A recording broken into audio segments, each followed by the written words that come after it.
you look at what's happening in the world, sometimes you just try to fight for some sort of distraction. You can't just be inundated all the time with bad news, horrible stuff and everything. And I read a lot of news, I watch a lot of news, and sometimes you need a break. I was trying to take a break. I was on my phone. Terrible idea. But as I was on my phone, I saw something. Blew my mind. I like to watch combat sports. I like watching boxing, MMA, and stuff like that, because I look at all of them as chess matches. I look at all of them as these like physical chess matches with immediate consequences that are basically one skill set against another skill set and what's going to happen, right? And so I was scrolling on my phone and I saw this match between what looked like two heavyweights.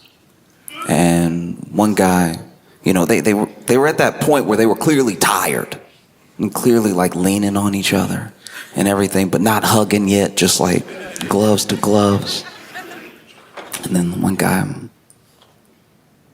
threw I think it was a hook, and hit the other guy pretty clean.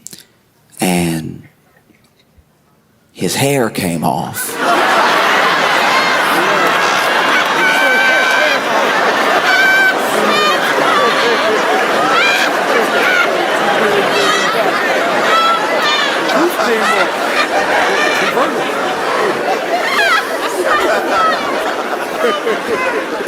This is the point where the audience is split between people who saw the video and people who didn't see the video.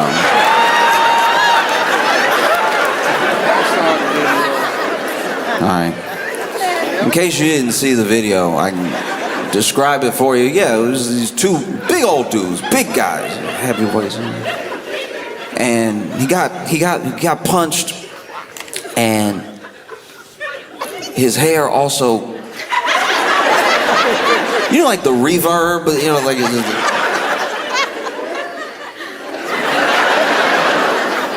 he got punched and then his hair reacted.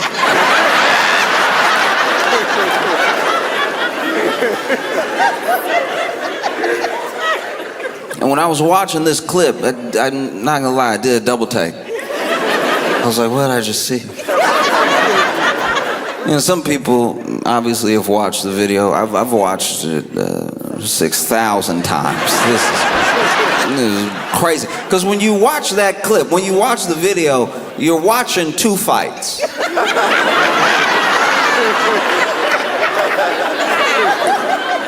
The first fight is between what looks like two heavyweights. The second fight is his hair trying to stay on his head. And believe me when I tell you it was a battle, because that first punch, he got hit, and then he took the punch, right? Absorbed it. Like, you a big man used to taking big punches. That was nothing to him. He ate that one. But his hair, he got punched, but then his hair, you could see it in the video, his hair like, pow!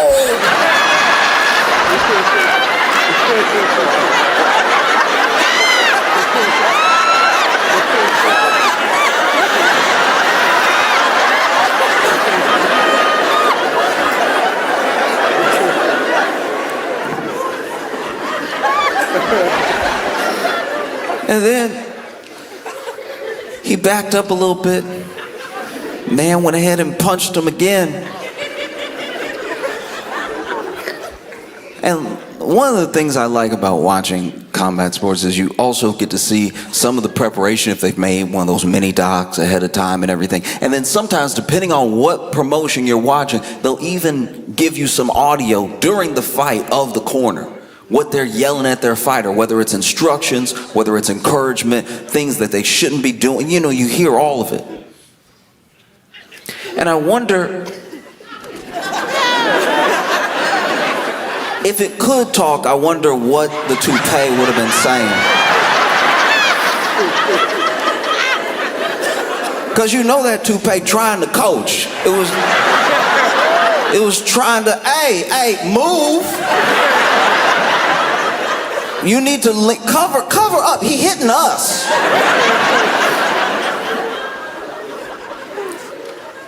Because that second punch landed. And you saw him once again. He didn't seem too hurt. He was over here, ooh, right? But his hair.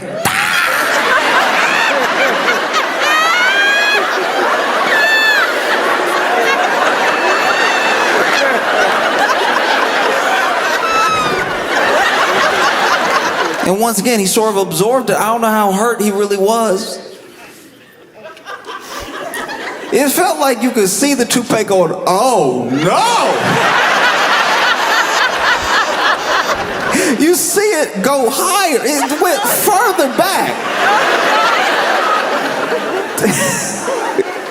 This toupee must have snapped its spine because he got hit again and you saw the toupee like, pow!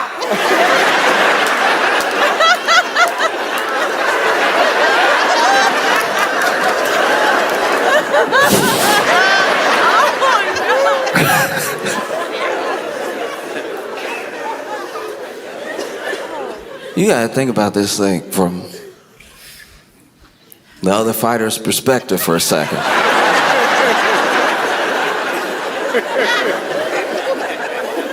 Imagine you over here, you're a prize fighter, fighting another prize fighter, and y'all going at it. And then you punch him.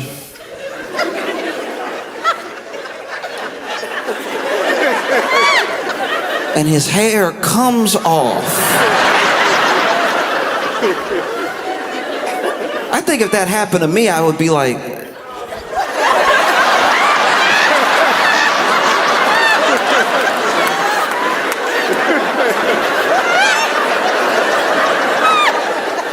I didn't know.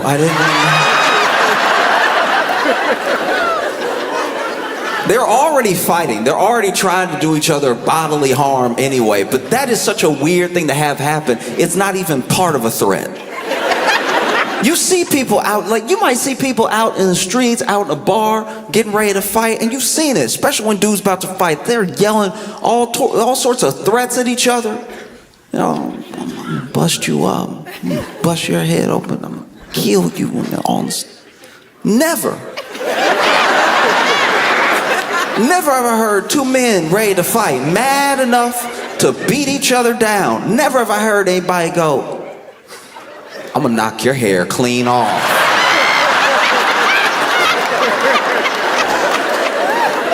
Believe that.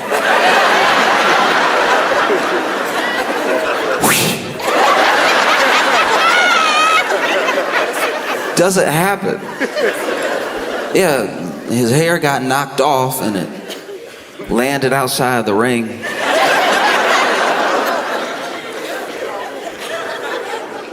And somebody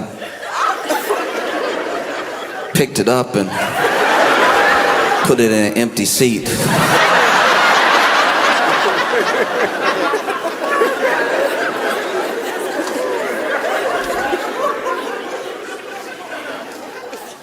When you're fighting, you obviously, in any fight you engage in, you're trying to win, and if you are losing a fight, it can be devastating for you. It can be embarrassing, especially depending on who it's in front of. Is it in front of your friends? Is it in front of someone that you like, you know?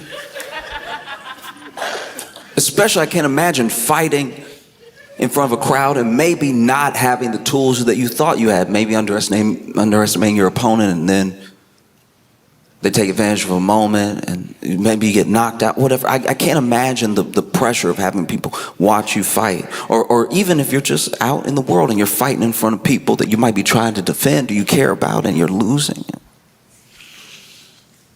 But it's even harder to imagine what it's like to have your toupee sitting ringside.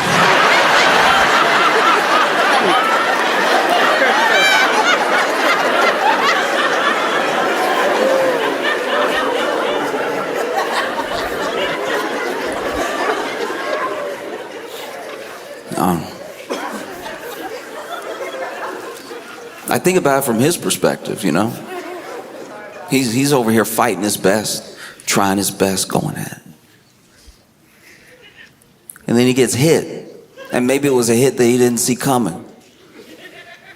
I wonder, did he think to himself when he got hit, whew, the room just got a little colder.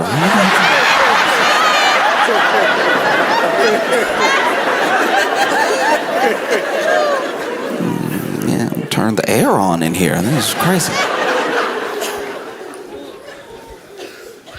No.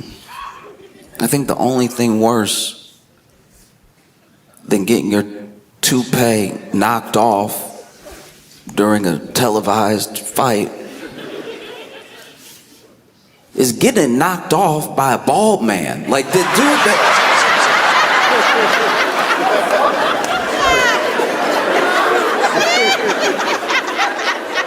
Once again, you never see two dudes out ready to fight, mad enough to beat each other down. You never see those two dudes going at it, and then before they fight, one says to the other, when I get done with you,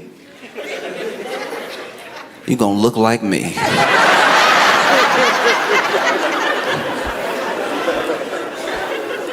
Oh. But you can't avoid the news forever. You can't, you know. This Epstein thing. 3.5 million more documents dropped. And that's basically like a total of like 6 million, because you gotta remember the millions that they kept finding after they said that there wasn't anything. Never. Even the history of the lottery, no one's ever been like, no, there's nothing here. Actually, there's millions, my bad.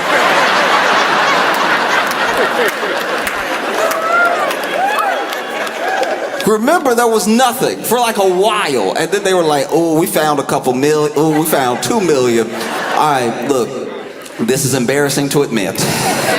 We did find 3.5 more million. I know, it's hard to tell if we're incompetent or we're lying. I know. This is very difficult.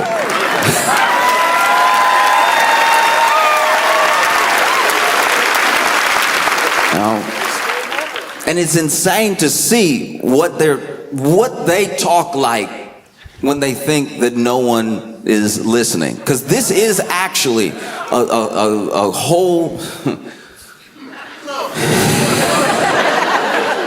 It is like a whole conspiracy. This is the thing that gets to me about what's happening right now. All right, is that based on I'm not acting like I read 3.5 million documents. Just based on what I've read so far, I actually owe a lot of the conspiracy theorists I know an apology.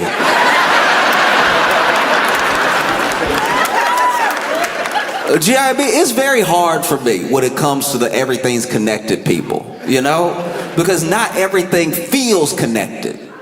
You know, you'll have people who are like, it's all connected.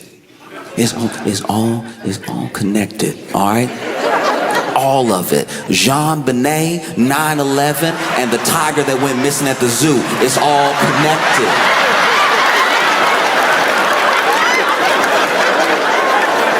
That's the other thing about my friends who say it's all connected. They stare, and it's like, if you would blink, I might be on board quicker. But the way that you can't just tell somebody, so even if it's a fact, even if you're telling somebody the truth, you could be telling somebody the full truth. If you stare, it does take them out of what the truth is. You gotta stop. You might tell someone a fact, a thing that they know to be true, but if you stare afterwards, you kill your own momentum. You could be looking at your friend. It's Tuesday.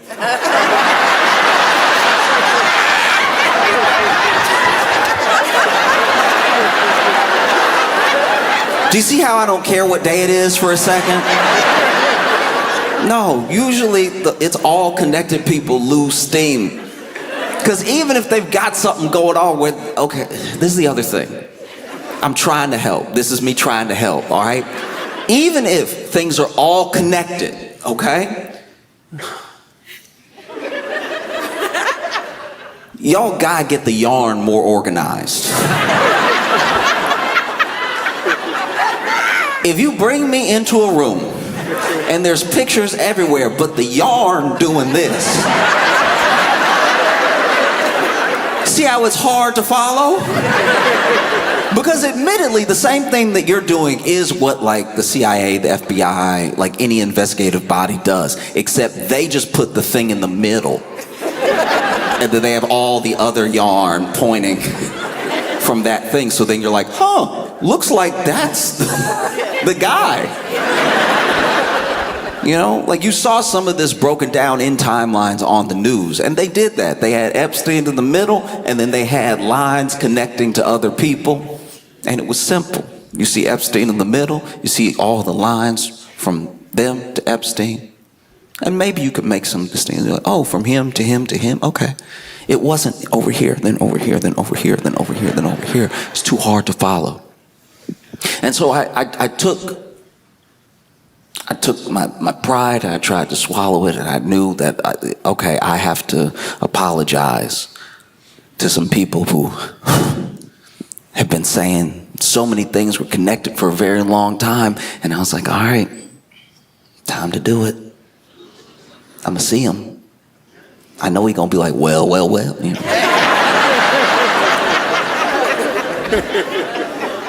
And one of the most frustrating things about what is happening in this moment right now in front of us is that the same people, not all, but a lot of the same people who have always said it's all connected and look at this and blah, blah, blah, like all that stuff, the people who, like, when you look at everything, do seem to have been right, you go to apologize to them and then they're like, oh no, not this. No, not the guy I like. No, there's no way. No, that's no. This was literally your whole thing. This was your whole thing for like a decade, and now, because it's the guy you like, all right, whatever. That would be like if someone came to you and said, I have proof that there are aliens in the universe, in another galaxy. They live like sentient beings. They're just like us, but in their own alien way. And I'm telling you, they're out there, right? I know that they're out there. And maybe you made fun of this person, maybe you ignored this person. And then finally one day, the sky opens up.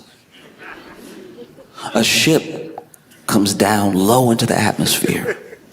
And then from that ship, little pods come out of that ship and they land here on Earth. When the pods open, these creatures step out. Huh? Aliens. And just when you go to apologize to your friend who's been saying for like a decade or more that there were aliens, right as you're about to fix your lips to say, I'm so sorry that I didn't believe you, he goes, oh no, the ones I was talking about were green. These don't even look like aliens to me. If I'm being honest with you, I don't think that's, no, they faking it. That's a dude in a costume, I think. That's not a spaceship, that's a drone. You never seen a drone before?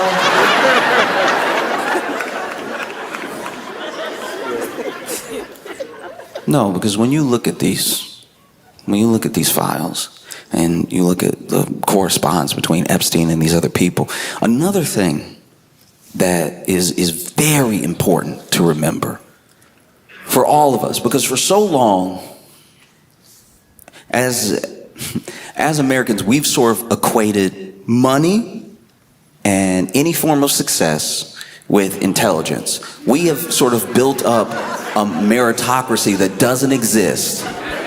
And so we see someone, if they have $1 billion, we're like, oh, they must deserve $1 billion. If they have more money than we could ever imagine, they must have like earned it somehow. They must be so smart that they just put it together. And maybe I'll be just like them one day and I'll be able to put it together. And maybe I can work my way up to get to their level. And one of the things about reading these emails that should be apparently, it should be so clear to you when you read some of the correspondence between these people, is that these billionaires, these tech bros, these elite cannot spell. They cannot spell. They cannot spell. They probably cannot spell. They cannot spell. It is crazy. It's hard to read. It almost gives them some plausible deniability. If they were brought into court and told to read what they wrote, they might be like, I don't know what this is, to be honest with you. I don't know.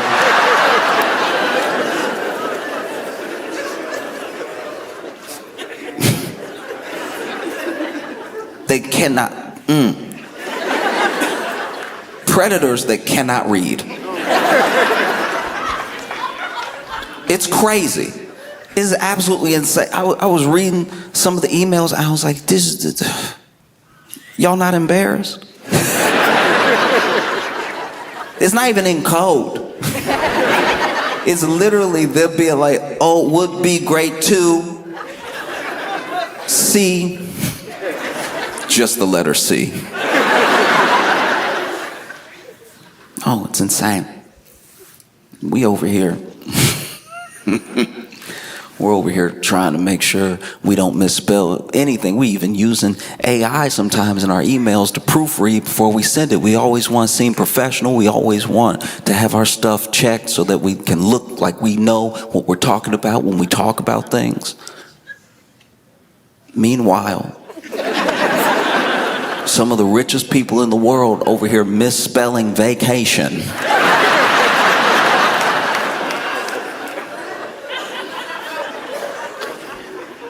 Never think they're better than you. Never, never, never.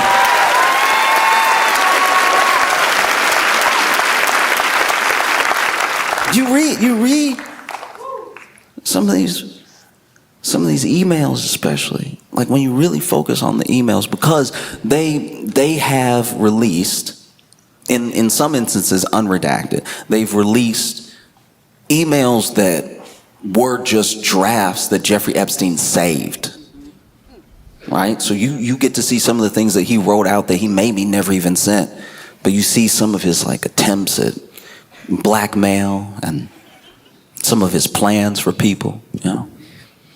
You also see emails, a lot of emails from Elon.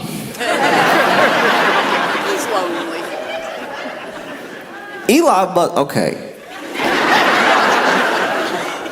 Remember when Elon got into it with Trump, and then he was like, time to drop the big bomb that Trump is in the Epstein files. That's why I haven't come out yet. And, he tried to do that mic drop, and then, how stupid do you have to be? You didn't just throw stones while you lived in a glass house. You seem to have thrown the stone through your glass floor.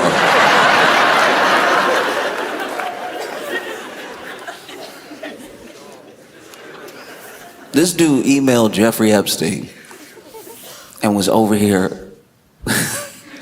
Hey, I'm looking to spend some time, have a vacation. It'd be great to hang out at the island with you. Like, you want to hang out at the island? I'd love to come to the island with you. And the girls, there'll be girls there. So let's go to I want to hang out at your island with you. And we'll do whatever stuff. I mean, I want to go crazy too. So whatever stuff you do, that's what I want to do. I want to do all the stuff that you do with the girls at your island. I want to be with you at your island doing stuff and whatever stuff you have in mind, like crazy stuff. Let's lose our minds. Let's go crazy together at your island. I'm surprised that Jeffrey Epstein did not think Elon Musk was the police. The way that this man was emailing so thirsty. This is the most narc email I've ever seen in my life. This man, no, with you and the girls, because there'll be girls there, right? It's like, I've never seen somebody send an email like they were wearing a wire.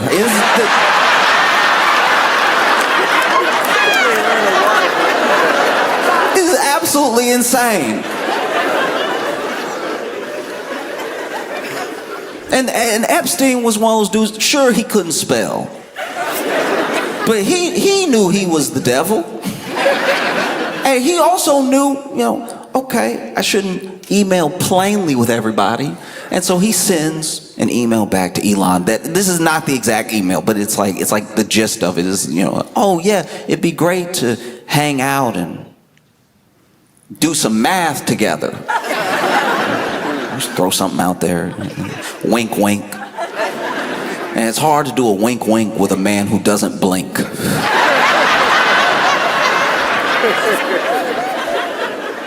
Because then Elon's like, why would I want to do math when I could be hanging out with the girls and you at the island? I don't want to do math. I want to be with the girls at the island with you.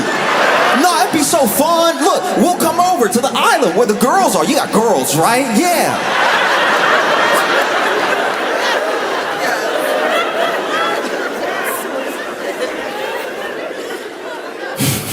This happened a couple times between Elon and Epstein. And Epstein would try to throw in like, you know, some sort of like red herring or something, and Elon wouldn't catch on. And then finally he got to be like, do you think I'm stupid? No, I don't want to do math. I'm clearly like into doing the thing that you said, but just stop emailing like that. There was one time he was over here, man, I would love to come to the island with the girls and you. Be fun, be together, yeah, like bros with the girls at the island. We'll do whatever bad stuff you want to do, whatever you normally do. I'm here to have fun, so whatever you do, you know, I just want to hang out at your house with you and do whatever it is that you do. Her great stories. And Epstein emailed back, and he was like, actually, I'm gonna be out of town. I can't. Look, I personally think that Elon is like one of the biggest criminals in human history because he's got so much power and he has so much money that even on a whim, even something as simple as a mistake that he could make could affect so many lives. He affects millions of people, and he does it, and he doesn't really care about the people that he affects. And so all of these bad things that happen, you can lay them at his feet. They are his fault, you know? The things that Doge has cut, the things that we're gonna see as a result of those cuts, that is him. That's fully him. And so the only thing to me that is worse than being like a predator criminal is being a predator criminal that other predator criminals don't want to hang out with. Like that's wild. This man was thirsty, and they were like, ugh. Like you, we're talking about Epstein. We're talking about that you have to take one of the deepest looks in human history at yourself. If actual pedophiles are like, ugh, it's just the worst. Do you realize how insane that is? An actual secret cabal, like a secret cabal of trafficking predators have a group chat without you in it. That is insane. And then Elon over here, once the files drop, because he's been big on anybody else who was in the files. I'm big on anybody else who might even have that suspicion of being in the files. He loved to throw as many people as he could under the bus or use it as his own weapon to attack people's reputation. And I'm not defending anybody. If they're in the files and he was going after them, then let them go after each other. I don't care. I'm just saying that like that's a wild thing to do when you know you're in the files. In the files a lot, like, you know what I mean? Like for his part, Trump has at least been acting like somebody who's in the files and doesn't want the files to come out. Like that's a wild thing for Elon to be like, he in there and he in there too. Because then Elon comes out spinning out when this DOJ drop happens. And he's like, if I wanted to hang out with young girls, I didn't need a creep like Epstein's help.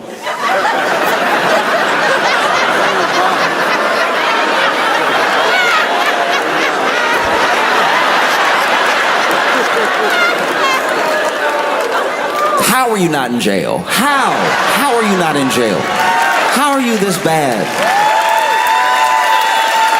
That's insane. That would be like you're sitting on the stand, and the prosecutor's coming after you, and he's like, these are your co-conspirators, right? You know, he's the mastermind right there. You've already said to the police, you've already given your testimony that this man was the ringleader. And then you go, I didn't need him to do it. I could do it all by myself.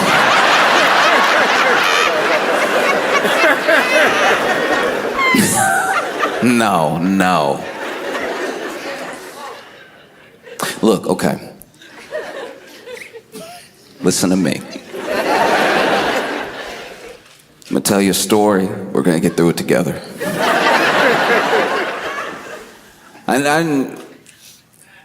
I have some family down south, and my family down south, one of them moved into this nice suburban neighborhood, you know, and it was picturesque. It was one of those things that are like real slice of America type place, something out of like a sitcom or a CBS drama.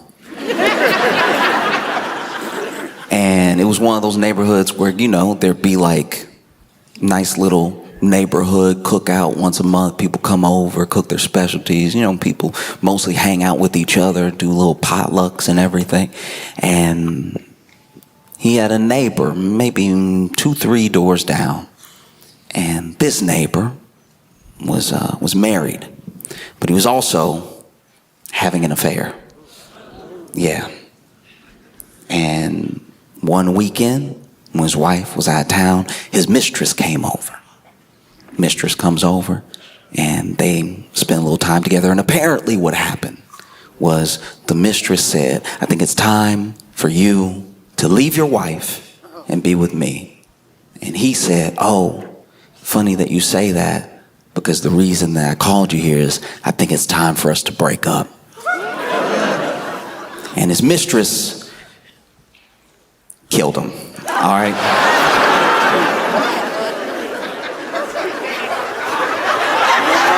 I know this is a very scary story. I'm in Atlantic City. Some of you are here with your mistresses right now.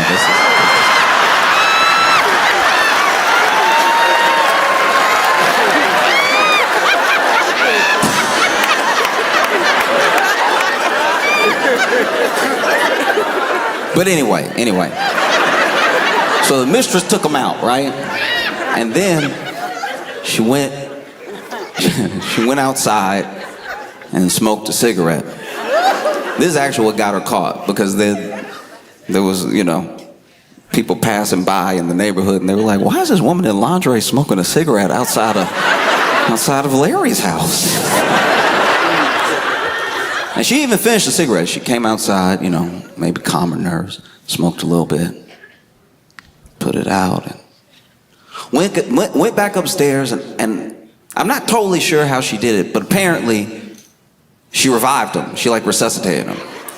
Yeah, gave him like CPR. Woke back up, and I'm not gonna lie, I feel like if you kill somebody but you also revive them, that should break you even. Like that does seem, it's already so unlikely. Why fill out the paperwork? You did it, but you brought them back.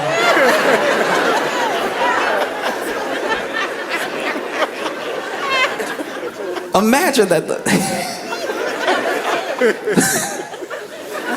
Imagine if somebody kill you and then bring you back, and then you just pick up the argument where you left off. Like it's, they over here. And you're like, and another thing.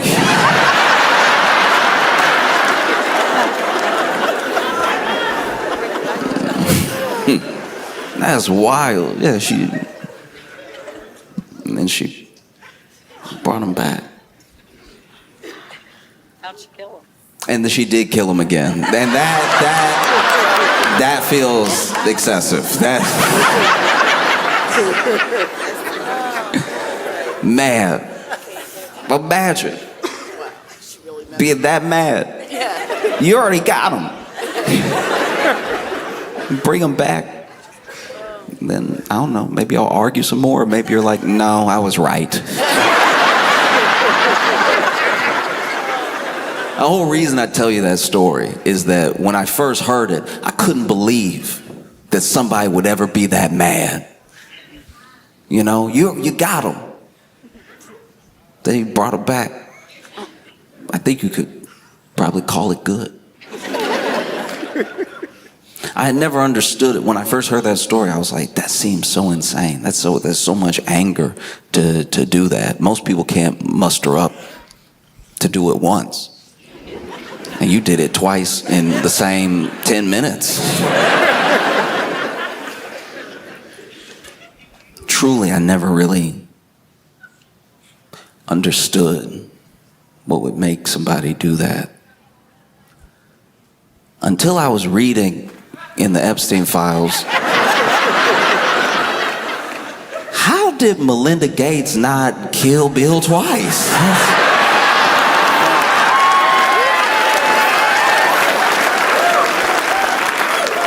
Man, okay, I don't know if you've read the part, but look, Bill Gates was cheating on Melinda Gates, apparently cheating on her a decent amount, and it's one thing. Look, cheating is already very bad.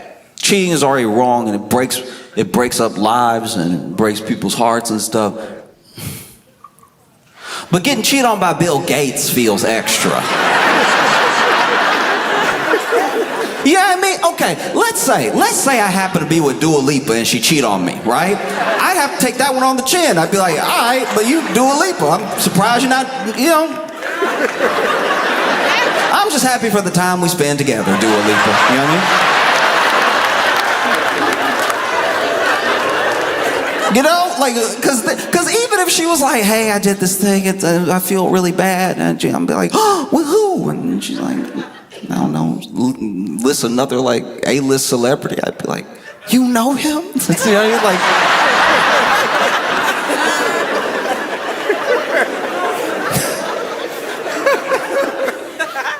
But getting cheated on by Bill Gates, I'd be so mad. I'd be like, you already Bill Gates. You lucky I'm here. No, you cheated on by Bill Gates. Ugh.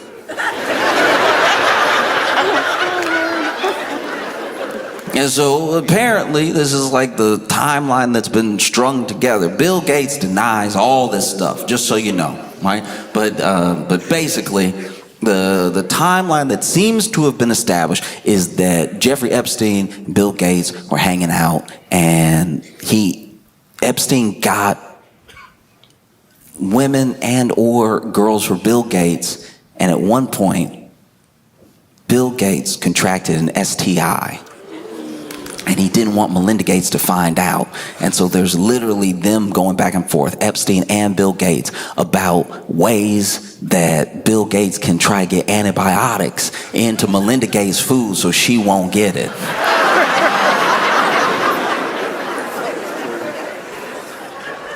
I'm not a doctor. But if you're trying to spike somebody's food with antibiotics, they got to have pretty much the same meal for a while, right? Like that.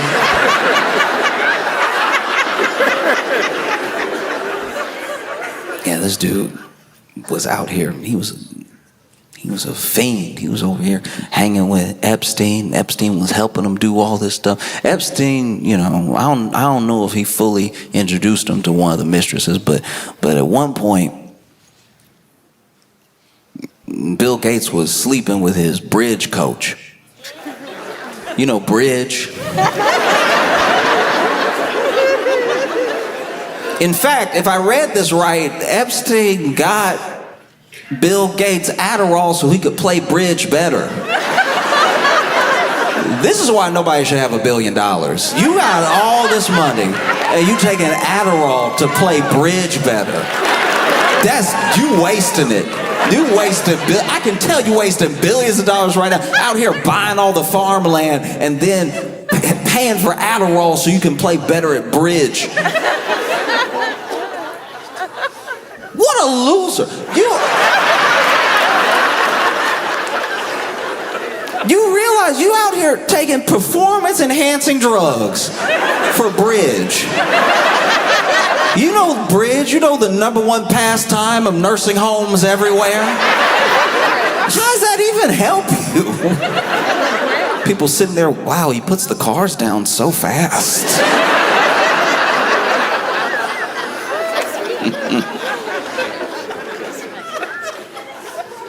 Ugh. Bill Gates' bridge.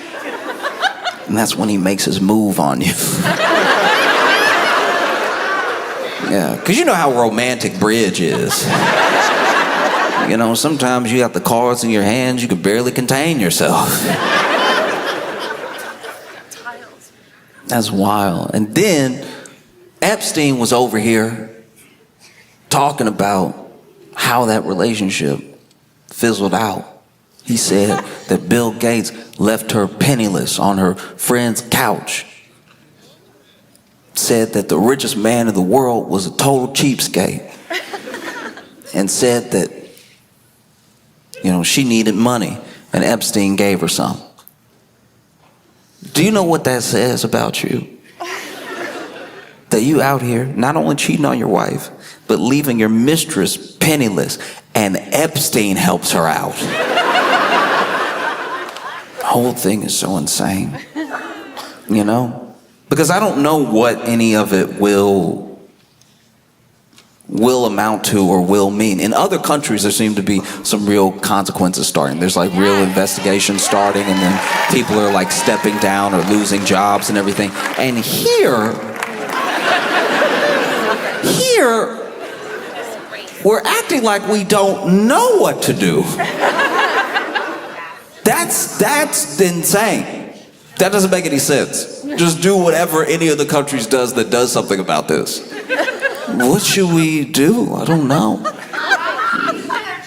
I mean, yeah, Congress needs to do their job, but I just don't think that's enough. I feel like if you are in the Epstein files, you know, some of these people aren't politicians. Some of these people aren't, you know, holding a public office that can be held to account like that, you know? No, I'm with you. I'm saying that if you see somebody, John Cena? I feel like, guys, I got this. Now we're just getting confused. Like, none of this is part of it. I was trying to lead to something, but yeah. Whoever, and yeah. No, it would be, as long as John Cena's not in the files, it would be great if people in the files just were walking around and living their lives thinking that they got away with this thing, and just when they think they're in the clear, somebody in the Epstein files, you know, and all thousands of them, you know, walking around, and maybe John Cena rolls up behind them and knocks their hair clean off.